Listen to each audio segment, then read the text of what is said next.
Hello दोस्तों, आपका स्वागत है जय जानकी स्टडी सेंटर में। आज हम बताने जा रहे हैं पाइथागोरस प्रमेय, जो आपको बोर्ड एग्जाम के लिए बहुत ही महत्वपूर्ण है। करीब ये 5 नंबर आपको बोर्ड एग्जाम में पूछे जाते हैं। इसके लिए इस थ्योरम को हम अच्छे तरीके से समझेंगे। इस तरीके से समझेंगे कि आपको बोर्ड एग्जाम में आप आसानी से सोल्व कर पाएंगे। आपको 5 नंबर फिक्स से आएगा ही आएगा। आप लोग वीडियो के अंत तक बने रहिएगा, भागिएगा नहीं। देखिए आपको हम किस तरीके से बताएंगे कि आप बिल्कुल आपको दिमाग में फिट हो जाएगा यह पाइथागोरस प्रमेय। आज के बाद आप कभी भूल ही नहीं पाएंगे कि पाइथागोरस प्रमेय हमको नहीं आता है। इस तरीके से बताएंगे जो आप कभी पढ़े ही नहीं होंगे। चलिए, इसके लिए आप वीडियो के अंत तक देखिए। इसमें हम क्या है, ज्ञात, सिद्ध करना, रचना, ये सब हम लिख के पहले ही रख चुके हैं ताकि वीडियो लंबा नहीं हो। अब हम पहले स्टार्ट करते हैं साधारण प्रतिज्ञा से। साधारण प्रतिज्ञा क्या कह रहा है कि एक समकोण त्रिभुज में कर्ण का वर्ग अन्य 2 भुजाओं के वर्ग के योगफल के बराबर होता है।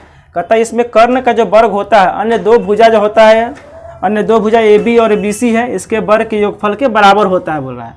तो पहले क्या करते हैं, थ्योरम बनाने से पहले हम इसमें क्या करते हैं, पहले यहाँ पर लिखते हैं ज्ञात। पहले स्टार्टिंग में क्या लिखते हैं, ज्ञात लिखेंगे, या तो यहाँ पर हम लिखते हैं विशेष प्रतिज्ञा। तो ज्ञात में क्या लिखते हैं, ज्ञात में वही चीज़ लिखते हैं जो हमको दिया हुआ है। तो यहाँ लिखेंगे माना कि ABC एक समकोण त्रिभुज। देखो, माना कि ABC एक समकोण त्रिभुज है जिसमें कोण B बराबर 90 डिग्री, जिसमें कोण B बराबर कितना है, 90 डिग्री दिया है। यह हो गया।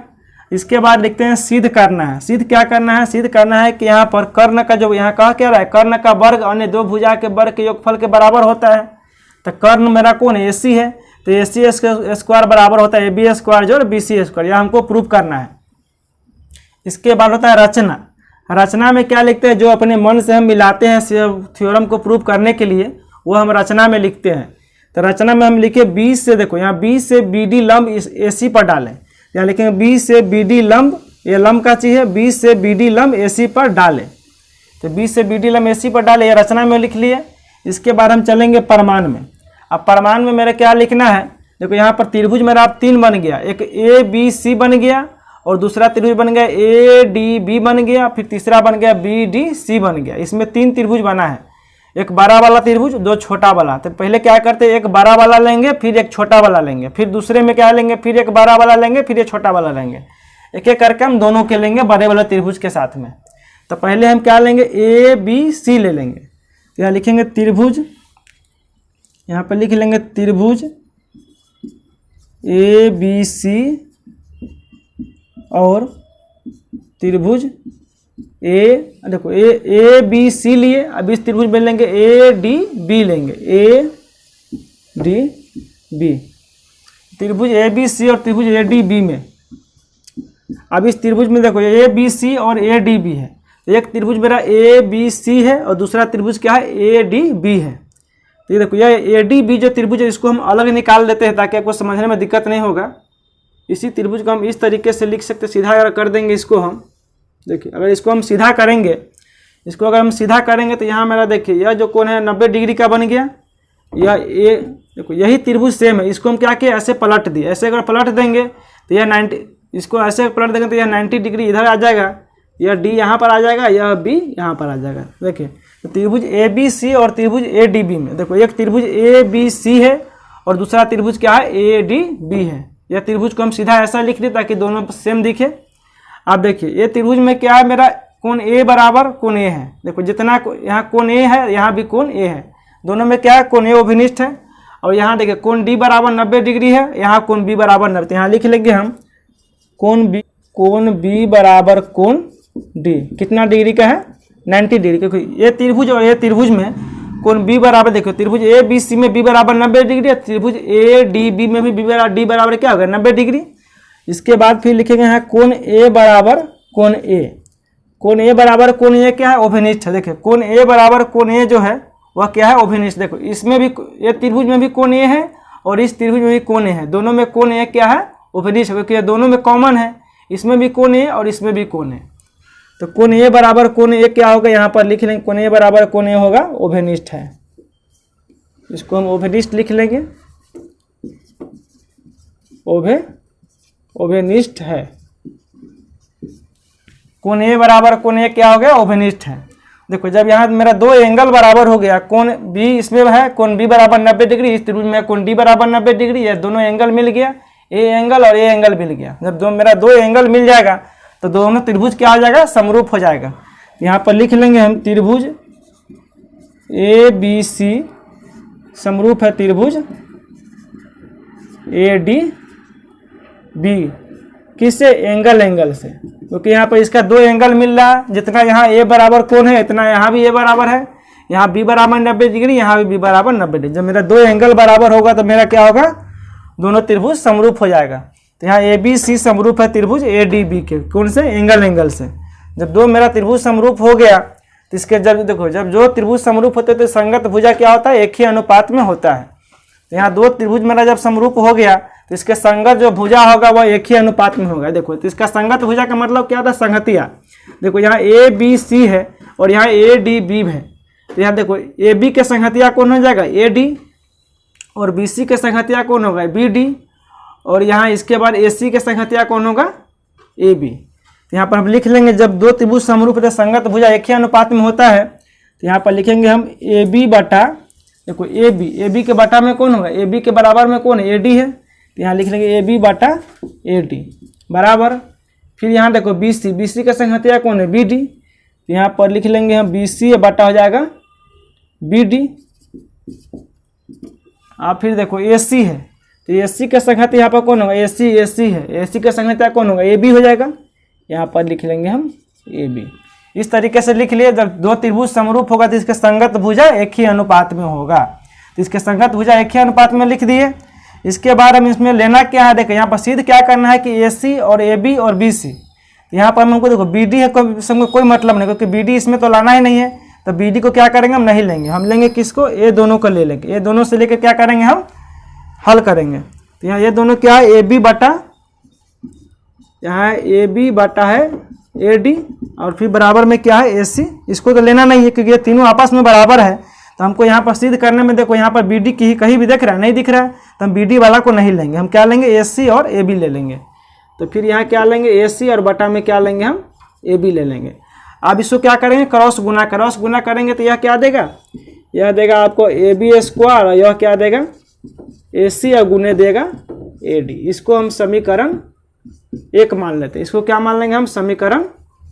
इसको हम आपको समीकरण 1 मान लिए। यह समीकरण आपका 1 हो गया। यह जो आपका बना हुआ समीकरण 1 बन गया।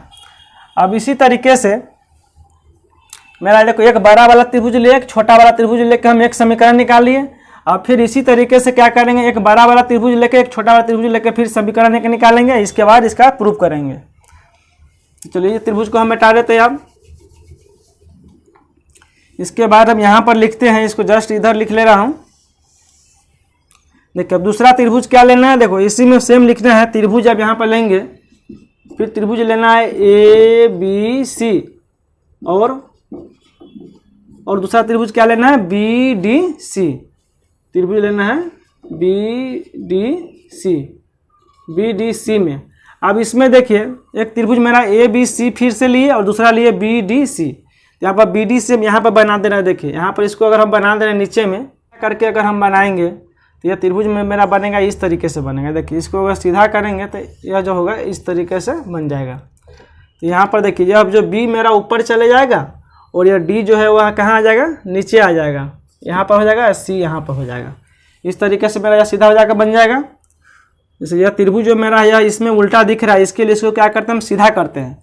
इसको सीधा करेंगे तो इस तरीके से बन जाएगा त्रिभुज BDC। इस तरीके से भी लिख सकते हैं ना।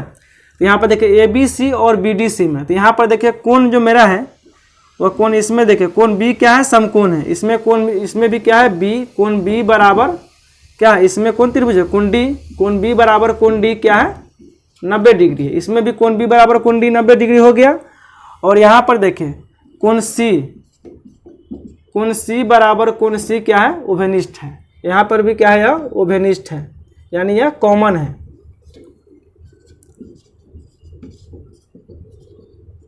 उभयनिष्ठ है। कोण C बराबर कोण C उभयनिष्ठ है। क्यों उभयनिष्ठ है? देखिए त्रिभुज ABC में भी C है और त्रिभुज BDC में भी C। यह जो C जो मेरा है वो बड़ा वाला त्रिभुज में भी C आ रहा है और छोटा वाला में भी C आ रहा है। यानी यह कोण और यह कोण क्या है? दोनों बराबर है। तो यानी कोण C बराबर कोण C क्या है? उभयनिष्ठ, क्योंकि यह C इसमें भी आ रहा है। देखो यह त्रिभुज का अगर अब बाहर हम निकालते हैं, देखते ABC और दूसरा क्या है? BDC।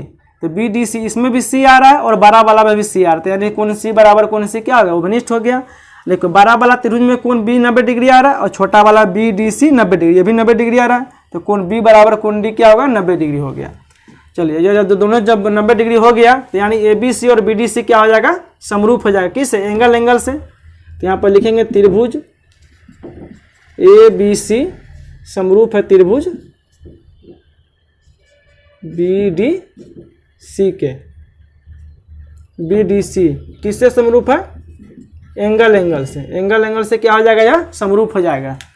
तो यहाँ लिखेंगे त्रिभुज ए बी सी समरूप है त्रिभुज बी डी सी, किससे, एंगल से।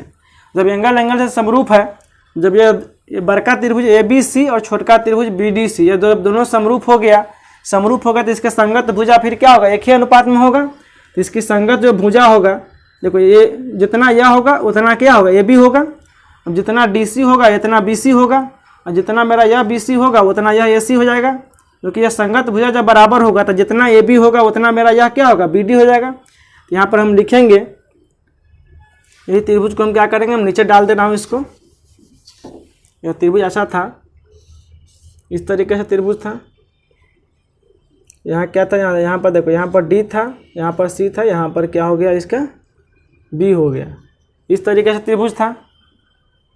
देखो इसी त्रिभुज को नीचे डाल दिए तो देखो जितना मेरा ए बी हो जाएगा उतना मेरा क्या होगा, बी डी। तो यहाँ पर लिख लेंगे हम ए बी बटा बी डी बराबर। अब देखो यहाँ मेरा आधार कितना दिया, यह जो दिया डी सी दिया है, और यहाँ क्या दिया, बी सी दिया। जितना मेरा बी सी होगा इतना मेरा यह हो जाएगा संगत भुजा। तो यहाँ देखो बी सी और बटा में क्या हो जाएगा, यहाँ पर डी सी। अब इसकी संगतिया ए सी, ए सी का संगतिया कौन होगा, बी सी होगा। यहाँ पर ए सी के संगतिया मेरा कौन हो जाएगा, बी सी। अब इसमें देखो हमेशा हम बताए थे इसमें बी डी, इसमें क्या किसको लेना है, देखो बी डी तो हमको यहाँ लाना नहीं है, बी डी नहीं लाना है ना, तो यहाँ पर बी डी वाला को इसको नहीं लेंगे, हम ये दोनों से काम निकालेंगे अपना। तो ये दोनों से मेरा क्या आ जाएगा, ये त्रिभुज को हम हटा दे रहा हूँ। इसमें देखिए इसको गुना, इसमें क्रॉस गुना करेंगे तो बी सी से बी सी में क्या हो जाएगा, यहाँ पर B C square. B C square बराबर क्या आएगा, ए सी गुने डी सी। यहाँ लिखेंगे ए सी गुने डी सी। अब मेरा समीकरण कितना हो गया, 2 हो गया। अब मेरा समीकरण 1 और समीकरण 2 आ गया। अभी समीकरण 1 और समीकरण 2 से हम हल निकाल सकते हैं। चलिए इसको मैं इधर से मिटा दे रहा हूँ, इसका हल इधर निकाल दे रहा हूँ। समीकरण 1 और समीकरण 2 से हम हल करेंगे। देखिए तो मेरा समीकरण 1 और समीकरण 2 बन गया। तो समीकरण 1 और समीकरण यहाँ पर लिख लेंगे हम। समीकरण 1 और समीकरण 2 के संगत पक्ष को जोड़ने पर, यानी संगत पक्ष को जोड़ने पर लिख लेंगे। तो देखो ये दोनों का संगत समीकरण 1 और समीकरण 2 क्या करेंगे, हम संगत पक्ष को जोड़ेंगे। तो समीकरण 1 मेरा यह दिया है, समीकरण 1 मेरा क्या दिया है, ए बी स्क्वायर बराबर दिया है ए सी गुने ए डी, और दूसरा समीकरण क्या दिया है, बी सी स्क्वायर बराबर, इसको इधर ही जोड़ लेंगे। दूसरा समीकरण दिया है बी सी स्क्वायर बराबर क्या दिया है, ए सी, और गुने में क्या दिया है, डी सी दिया है, गुने में क्या दिया है, डी सी।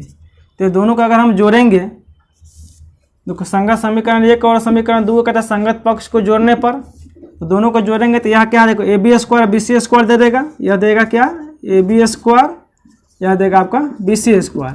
तो इसको इस तरीक़ा से ए सी गुने ए डी और प्लस फिर यहाँ हो जाएगा ए सी गुने डी सी। इस तरीक़ा से दोनों जोड़ें, देखो इसको और इसको दोनों को जोड़ दिए, ए सी गुने ए डी और ए सी गुने डी सी। तो यहाँ यह सेम लिखा गया ए बी स्क्वायर, यह हो जाएगा बी सी स्क्वायर बराबर।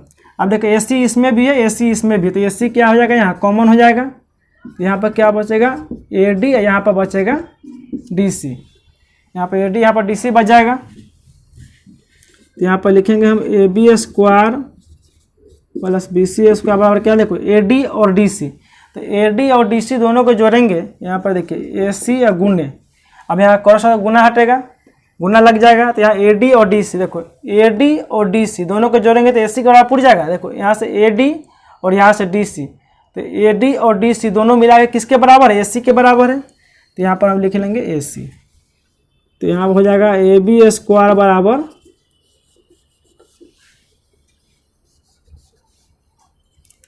यहाँ मेरा हो जाएगा ए बी स्क्वायर जोड़ बी सी स्क्वायर बराबर क्या हो जाएगा ए सी स्क्वायर। यही मेरा क्या हो गया, प्रूफ हो गया। यह मेरा क्या हो जाएगा, यहाँ पर प्रूफ हो जाएगा। तो यहाँ पर समीकरण 1 और समीकरण 2 अगर आपको निकल जाएगा तब आसानी से इसको हल कर सकते हैं। समीकरण 1 और समीकरण 2 को संगत पक्ष को जोड़ने पर, तो समीकरण 1 और समीकरण दोनों को जोड़ दिए, जोड़े तो यहाँ ए बी स्क्वायर जोड़ बी सी स्क्वायर, और यहाँ ए सी या गुने ए डी है, और फिर इसको जोड़ेंगे तो ए सी प्लस, और फिर ए सी गुना डी सी लिखेंगे। यहाँ ए सी कॉमन कर लेंगे, ए डी या डी सी हो जाएगा। तो ए डी और डी सी किसका होता है, ए डी और डी सी दोनों जोड़ेंगे तो ए सी के बराबर पूछ जाएगा। तो ए डी और डी सी जब क्या लिख दिए, यहाँ पर ए सी लिख दिए, तो ए सी गुने ए सी, यहाँ ए सी स्क्वायर हो जाएगा, यहाँ ए बी स्क्वायर या बी सी स्क्वायर। आप देखिए यहाँ पर प्रूफ करना था ना कि कर्ण के वर्ग अन्य दोनों भुजा के वर्ग के योगफल के बराबर होता है। तो कर्ण का वर्ग, कर्ण मेरा ए सी है, तो ए सी का वर्ग अन्य दो भुजा के वर्ग के योगफल के बराबर हो गया। यही मेरा क्या हो गया, प्रूफ हो गया। हेलो दोस्तों, मेरा वीडियो अच्छा लगे तो लाइक, सब्सक्राइब और अपने दोस्तों में शेयर कीजिए।